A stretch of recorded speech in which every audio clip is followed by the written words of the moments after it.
بسم الله الرحمن الرحيم. السلام على من اتبع الهدى، والصلاة والسلام على نبي الهدى. جبت لكم مهرجان مخلل، بس مهرجان صغنن كده على قدنا. فاكرين المخللات المشكلة اللي عملناها على القناة في أول الموسم، موسم الزيتون. النهاردة بلحق بس موسم اللفت، إني بعشق اللفت. وهعمل بقى جنبه كده حبة خيار نونو وحبة بتنجان نونو. هنشتغلهم كلهم مع بعض بس بالراحة ومراحل عشان ما تتوهيش مني.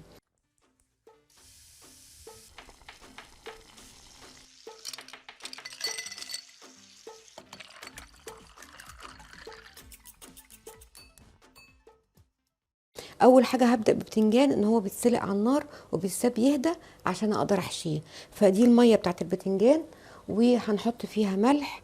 الملح ده مهم لانه بيطعم لي البتنجانيه من قبل ما تاخد التتبيله. بحب احط كمان بنجر مغسول ومتقطع وزي الفل، لان الميه الجميله الحمراء اللي هتطلع بعد سليقه انا مش برميها، باخدها واكمل عليها واسقي بيها البتنجان قبل ما احطه في العلبه واختم عليه. تمام. انا دول خلاص غليوا، هبدا انزل بالبتنجان. برضو زي ما احنا عارفين بنشيل العنق بتاعه، مش بنقصه بسكينه ومش بفتحها. لما بفتحها بتسود في الايه، في السليق. انا عايزاها كده مقفوله. نقي الصغيره الكيوت دي عشان ما تطولش، وفي نفس الوقت متبقاش ايه، معصعصه، يبقى فيها شويه لحم كده يتاكل. انا هسلقه تقريبا مثلا بيطيب يعني سوى كامل عشان ياخد الحشوة، يقعد في التلاجة تاكليه على بكرة بإذن الله. يا دوبك بس هو يعني يشرب من التتبيلة بتاعته، أما هو كلحمة لحمته مستوية. أنا بقى هشوف كده طبق يكون استانلس ولا حاجة أحطه، وأحط تقيلة كده صغيرة، وأهبط البتنجان لتحت عشان ياخد سوى كامل. نخش بقى إيه على الأخ الجميل ده. طبعا أول حاجة بتشيليها الإيه، الجزء ده مش عايزينه. تمام. والجزء ده لو العيدان الخضرة دي حلوة وصبحة وشكلها يفتح النفس كده اخديها. شكلها مش عاطفي، فكك منها على طول. تمام. يا دوبك انا هقسمها كده وكده. تمام. اوعي تقصي الحتة او دي او تقشريها، ده الحتة الموف دي هي السكر والجمال واللون، وهي طعامة اللفت كله فيها. عندك والله القطاعة ديت اهلا وسهلا، ما عندكيش كملي بالسكينة ولا تعقدي نفسك. طيب، المدرسة القديمة بتاعتنا كانت بتقول ايه؟ حطي عليه ملح خشن وسيبيه يجيب ميته عشان تنزل المرارة. مين اللي قال بقى ان اللفت مر؟ ثم احنا في موسم اللفت، شهر 12 وديسمبر ويناير اجمل لفت مسكر تاكليه.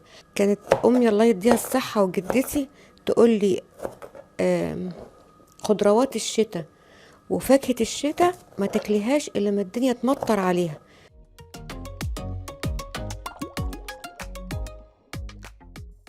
انا عايزه ما اضيعش وقت واحنا بنقطع كده، نعمل خطوه تانية.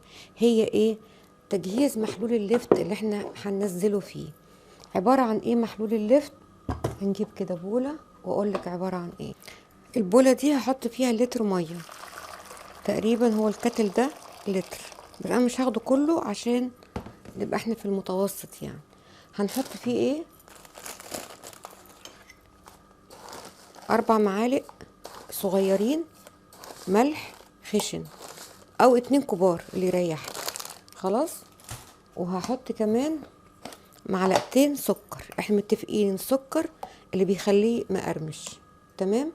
والملح الخشن ليه؟ عشان بيدوب ابطأ، فبيدينا تسكيرة للحاجة الحادقة دي. وبيدينا كمان ما يدوش ملح زيادة. الملح الناعم بيمتص بسرعة جدا، فتلاقي حاجة حدقت قوي وطريت قوي. طيب هنسيب المية دي كده؟ لا، ده احنا عايزين لون احمر يفضل معايا طول ما البرطمان شغال. طبعا هقطع البنجرايه دي هتبهدل ايديا. قشريها وقطعيها. عايزه تسيبيها بعد ما تجيب لونها وتكمل مع اللفت ماشي، عايزه خلاص جابت لونها واستفدنا منها تشيليها ترميها، اللي يريحك. يبقى ملح خشن، معلقتين كبار، ومعلقه كبيره سكر، ومعلقه خل، وايه، والبنجر ده وهنسيب بقى الميه دي تهدى خالص، تبقى دافيه دافيه، تحطي فيها ايديكي تبقى محتمله.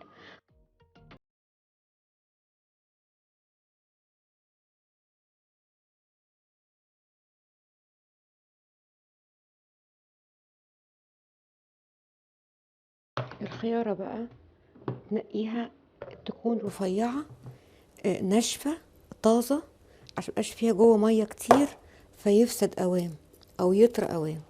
التقطيعه برضو اللي تحبيها، يعني بحبها بالورب كده، والسمك وسط عشان يبقى السوا بتاعها، او تطرى مش تطرى، تستجيب للمحلول اللي حواليها بسرعه.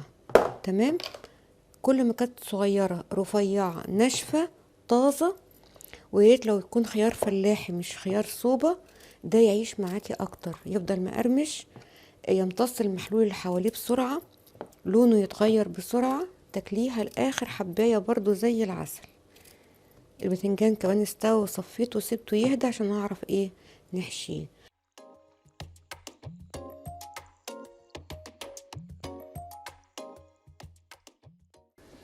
وادي برطمان اللفت، هننزل بيه كده. اول ما المية تبقى دافية هنزل بيه هنا واغطيه، وشكرا كده خلصت الايه، خلص اللفت. نيجي بقى نعمل خلطة مين؟ البتنجان. البتنجان ده كنا نقعد نهزر ان اللي ياكله ينام يحلم بكوابيس ويصحى ما يعرفش يفسر الاحلام. عندي حبة توم محترمين كده، وليكن مثلا هاخدهم كلهم، هبقي بس 2 3 للخيار. تمام، خلي دول هنا. معايا هريسة شطة، وما أدراكي ما الشطة، أنا عمالة أكح وأعطس من ساعة بس ما طلعتها من العلبة بتاعتها. فما تكتريش، أنا حاطة حبة كده يا دوبك على القد. تمام كده. طبعا معايا ملح، ملح بقى ناعم عادي، دي الحشوة. تمام، خلينا في المعقول برضو. معايا رئيس عصابة المحشي المخلل، الكمون. تمام. معايا بابريكا. بس يا ستي خلاص. هنضيف بقى ايه؟ هضيف قرنين 3 مع فلفلاية رومي. ماشي، ده بارد مش حار، اللي بيسموه الفلفل الاسكندراني البارد. تمام كده.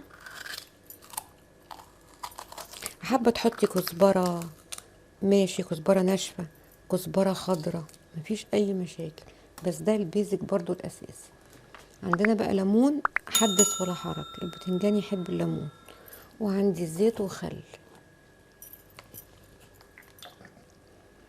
هيبقى زيت في الخلطة هنا، وزيت هنا خلاص بفنش العلبة واقفلها، وقليل من الخل برضو تاتش واحنا نازلين بيه. الليمون بقى حدث ولا حرج، انه البتنجان ده بيحب الليمون قوي، وانا بحب الاتنين. لما تتعاملي مع الشطة ارجوكي البسي كلوفز، لان هو بيسيب اثر في الايد غير عادية. تنسي بقى تدعكي عينيكي، تغيري البيبي صغير، تمسكي اي حاجة لا قدر الله، الموضوع بيبقى طويل وبايخ، وحله يعني ملوش حل غير الصبر عليه. فالتعامل مع الشطة، والناس كان عندها حساسية جلد او حساسية جيوب انفية بيتبهدلوا.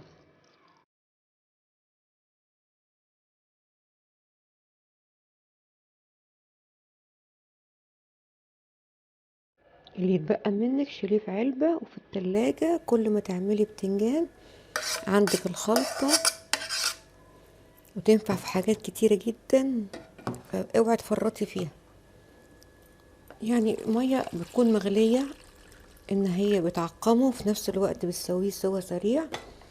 عندي يا ستي معلقة ملح. تمام كده. ومعلقة كمون، وقليل من السكر. السكر ده اساسي في المخللات عشان القرمشة. حلو كده. بص التوم ده انا هفتحه بس كده، مش هدق ولا حاجة، كفاية قوي دول. قرن الفلفل ده بيعمل كده ريحة جميلة قوي قوي قوي.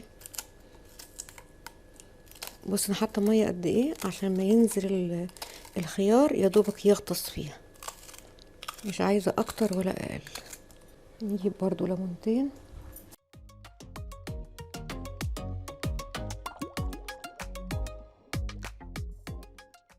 كده، خلطة مجرمة وخفيفة في نفس الوقت، يعني لا فيها بقى سبايسي ولا التوم مفروم فيحمى على الصدر فيوخم. بصي انا عايزة الخيار ينزل يغطس كده. شكرا، بإذن الله بإذن الله. ممكن النهاردة، انا طبعا اتأخرت، مش هيلحق الغدا، ممكن يلحق العشاء. يقعد معاه كده ليمونتين، ما تخافيش لا هيمرر ولا حاجة. ادي اول مخلل خلصناه على خيرة الله. نخش بقى على البتنجان. البتنجان القمر الكيوتة ديت، وادي العلبة اهي. افتحيها بقى كده فتحة حلوة، تمام، بايدك بقى ولا بالمعلقة اللي يريحك، المهم اديها حشوة تمام تمام. بصي خليها تبظ وتلظ كده، ورصي في العلبة. كل ما كانت العلبة ضيقة وصغننة وحضناهم كل ما كان احلى. هقولك كمان على طريقة بس هعملها المرة الجاية عشان انا افتكرتها دلوقتي. احلى سوى بتنجان مخلل في الدنيا، ويا دقته بقى يعني بدل مرة 10,000 في الطاجن الفخار. يعني عندك طاجن فخار ويا حبذا لو ليه غطا او ملوش غطا، اوجدي له غطا حلة او حاجة بس يكون محكم عليه ما يتعرضش للهواء. رصي البتنجان بتاعك ده في طاجن فخار ودوقي الطعام، ودايما تخليه في التلاجة. هتاكلي بتنجان عجيب. الفخار بيضيف له ايه انا مش عارفه، مع انه ولا بيخش فرن ولا هيطيب فيه ولا هيضيف له اي حاجه.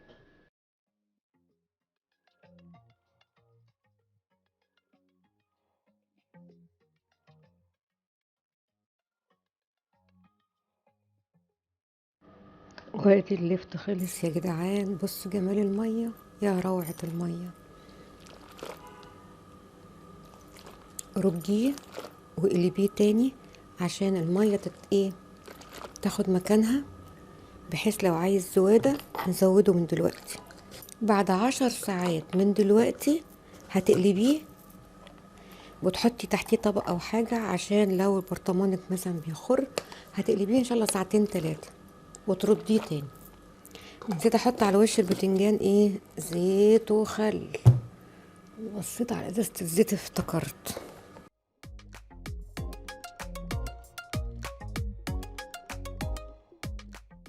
اشوفكم على خير يا رب، واسمع عنكم كل خير، وما تحرمونيش من كومنتاتكم الحلوه.